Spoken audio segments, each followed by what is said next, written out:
Assalamualaikum warahmatullahi wabarakatuh. Baiklah, kami dari kelompok 3 akan mempresentasikan hasil diskusi dari kelompok kami, yaitu mengenai komponen-komponen dalam pengembangan kurikulum.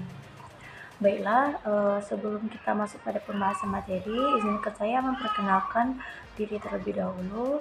Saya sendiri Feti Zara dengan NIM 230050663 sebagai moderator. Dan juga saya ditemani oleh rekan-rekan saya, yang pertama yaitu Faura Ananda, kedua Fatwa Azhara, yang ketiga Intan Nur Aini, yang keempat Fira Gusni, dan terakhir Torik Ikhwanul Ihsan. Baiklah, untuk mempersingkat waktu, langsung saja kita pada pembahasan materi. Yang pertama yaitu tujuan pengembangan kurikulum yang akan disampaikan oleh pemateri 1. Baik, di sini saya akan membacakan materi mengenai tujuan pengembangan kurikulum, yaitu yang pertama ada audiens atau peserta, yang mana identifikasi terlebih dahulu peserta pelatihan merupakan hal yang sangat penting dalam merumuskan tujuan pembelajaran.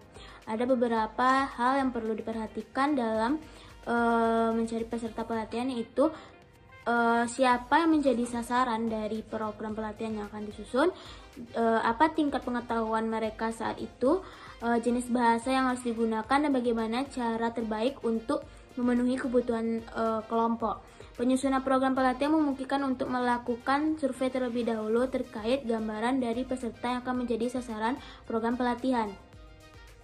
Selanjutnya itu ada behavior atau pelaku, yang mana pada bagian ini perilaku mengacu pada yang harus ditunjukkan peserta pelatihan. Di akhir sesi pembelajaran, dalam menentukan perilaku harus spesifik mungkin dan menghindari kata-kata yang sulit untuk diukur seperti mengetahui, memahami, dan lain-lain. Kata-kata kerja yang bisa digunakan seperti mendemonstrasikan, mengidentifikasi, dan lain-lain. Untuk menentukan kata kerja kita dapat mengacu pada taksonomi Bloom, yang mana taksonomi Bloom. Sekian materi yang dapat saya sampaikan. Saya kembalikan kepada moderator. Baik, selanjutnya di sini saya akan menjelaskan tujuan pengembangan kurikulum. Yang ketiga yakni ada condition, di mana kondisi ini merujuk pada situasi, alat, sumber daya, atau lingkungan yang diberikan saat peserta didik menjalankan proses pembelajaran. Kondisi ini memberikan batasan atau dukungan dalam mencapai tujuan pembelajaran. Contohnya, menggunakan alat peraga matematika, siswa dapat menyelesaikan soal perkalian 2 angka. Kemudian yang terakhir ada degree atau derajat. Degree adalah tingkat pencapaian atau standar keberhasilan yang harus dicapai oleh peserta didik. Degree menunjukkan seberapa baik siswa harus menyelesaikan tugas atau keterampilan yang diajarkan. Contohnya, dengan menggunakan alat peraga matematika, siswa dapat menyelesaikan soal perkalian 2 angka dengan tingkat ketepatan 90%. Akan melanjutkan materi tentang bahan pengajaran atau materi. Menurut Hendiat Suetopo dalam Sukiman berpendapat, materi atau isi program kurikulum adalah segala sesuatu yang diberikan kepada anak dalam kegiatan belajar mengajar dalam rangka mencapai tujuan. Komponen ini atau materi pembelajaran kurikulum merupakan komponen yang berhubungan pengalaman belajar yang harus dimiliki siswa. Isi kurikulum meliputi jenis-jenis bidang studi yang diajarkan dan isi program masing-masing bidang studi tersebut. Jenis-jenis bidang studi ditentukan atas dasar tujuan institusional sekolah yang bersangkutan. Untuk menentukan materi pembelajaran terpadu dalam praktiknya, ada hal-hal yang perlu diperhatikan. Yang pertama yaitu sahih atau valid. Dalam arti materi yang dituangkan dalam pembelajaran benar-benar telah teruji kebenaran dan kesahihannya. Di samping itu juga materi yang diberikan merupakan materi yang aktual, tidak ketinggalan zaman, dan memberikan kontribusi untuk pengalaman ke depannya. Yang kedua itu tingkat kepentingan materi yang dipilih. Benar-benar diperlukan peserta didik dan sejauh mana materi tersebut penting untuk dipelajari. Yang ketiga itu kebermaknaan. Materi yang dipilih dapat diberikan manfaat atau akademis maupun non-akademis. Manfaat akademis yaitu memberikan dasar-dasar pengetahuan dengan keterampilan yang akan dikembangkan lebih lanjut pada jenjang pendidikan lebih lanjut, sedangkan manfaat non-akademik adalah dapat mengembangkan kecakapan hidup dan sikap yang dibutuhkan dalam kehidupan sehari-hari. Yang keempat yaitu layaknya dipelajari. Materi memungkinkan untuk dipelajari baik dari aspek tingkat kesulitan maupun aspek kelayakan terhadap memanfaatkan materi dan kondisi kesempatan. Yang kelima yaitu menarik minat. Materi yang dipilih hendaknya menarik minat dan dapat termotivasi peserta didik untuk mempelajari lebih lanjut, menumbuhkan rasa ingin tahu sehingga memunculkannya. Baik, itulah penyampaian materi dari saya kembalikan kepada moderator. Baik, saya Vira Gusni, NIM 2300537 akan menjelaskan materi tentang strategi pengembangan kurikulum. Strategi atau metode dalam pengembangan kurikulum merupakan aspek penting yang menentukan keberhasilan pencapaian tujuan pendidikan. Tanpa strategi yang jelas, kurikulum telah dirancang dengan baik tidak akan bisa diimplementasikan secara efektif di lapangan. Oleh karena itu, dalam merancang kurikulum penting untuk mempertimbangkan strategi yang sesuai dengan kebutuhan peserta didik, perkembangan zaman, kebijakan pendidikan, serta kesiapan tenaga pendidik dan sarana prasarana. Terdapat beberapa strategi yang dapat diterapkan dalam pengembangan kurikulum, di antaranya yaitu yang pertama ada strategi top-down.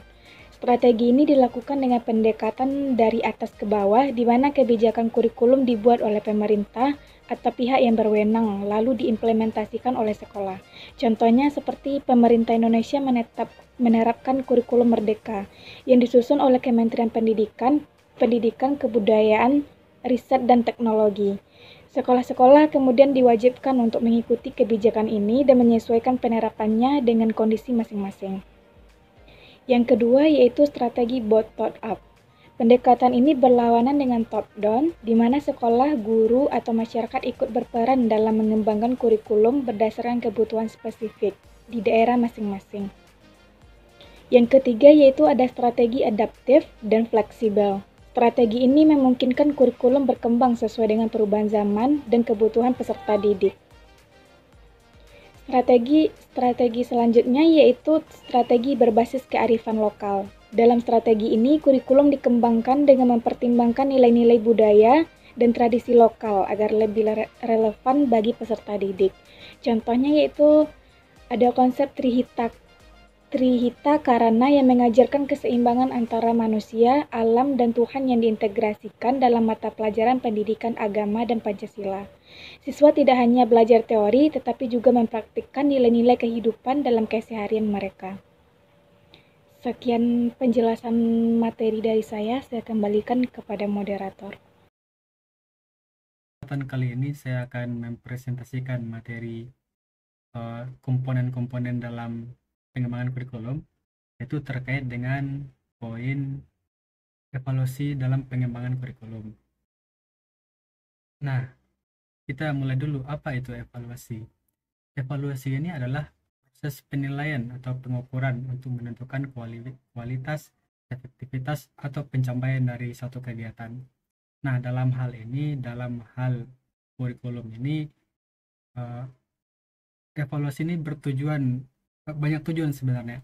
Yang pertama itu bagi guru itu sendiri, evaluasi ini bisa berfungsi untuk menentukan sejauh mana kinerjanya dalam melakukan proses pembelajaran. Apakah pembelajaran yang disampaikan kepada peserta didik itu bisa dipahami oleh peserta didik atau enggak, atau sejauh mana, seperti itu.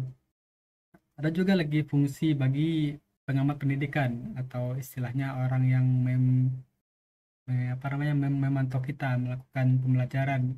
Ini bisa juga dijadikan sebagai alat untuk melihat kemampuan, habis itu bisa untuk memberikan pengarahan sesuai dengan bagaimana pembelajaran yang bagus gitu. Bisa juga menjadi pelajaran bagi guru tersebut. Nah, yang terakhir bagi siswa nih. Terkadang banyak ya siswa yang menganggap bahwa evaluasi itu hal yang menakutkan gitu. Karena kalau bagi siswa evaluasi ini sangat terkait atau sering dianggap sebagai ujian gitu. Baik itu ujian semester, ujian tengah semester, ataupun dengan ujian akhir semester yang mana menentukan kelulusan gitu kan. Nah, evaluasi pengembangan kurikulum ini juga terbagi menjadi dua, yaitu ada yang namanya evaluasi yang berbasis tes, dan ada juga evaluasi yang berbasis non-tes. Nah, pertama kita bahas dulu apa itu evaluasi berbasis tes. Nah, evaluasi berbasis tes ini adalah evaluasi yang dilakukan dengan cara memberikan tes kepada target kita. Dalam pendidikan ini targetnya tentu adalah peserta didik gitu. Yang melakukan evaluasi bisa guru seperti itu. Nah, tes ini juga ada kriterianya, tidak sembarangan kita melakukan evaluasi tes. Ada dua. Yang pertama itu validitas dan reliabilitas.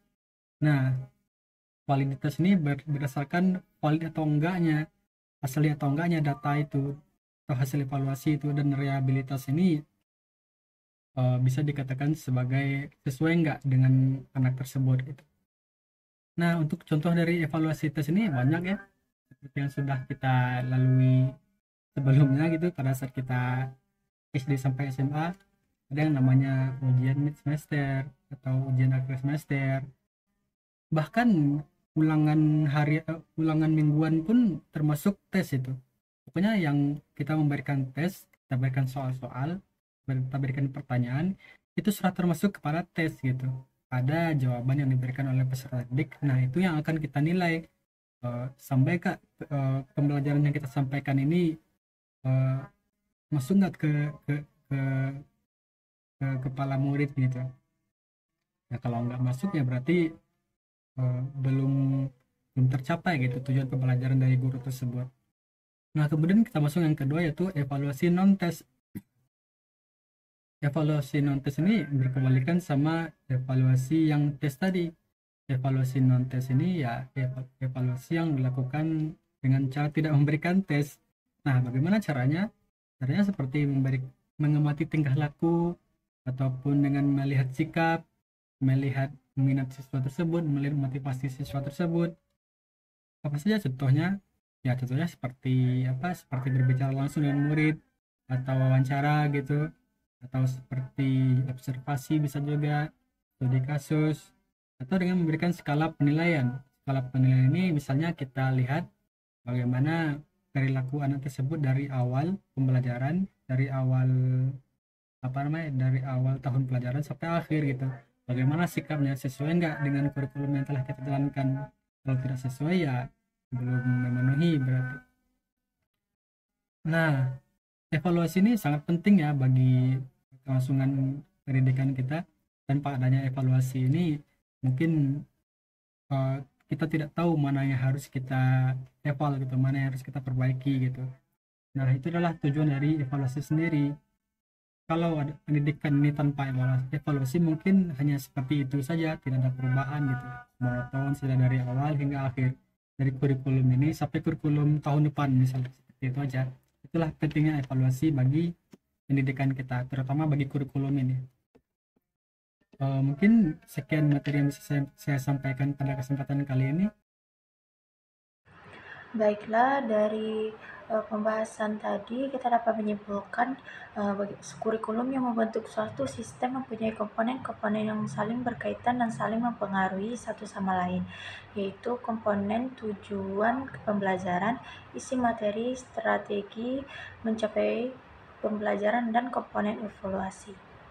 Mungkin hanya itu pembahasan dari kelompok kami.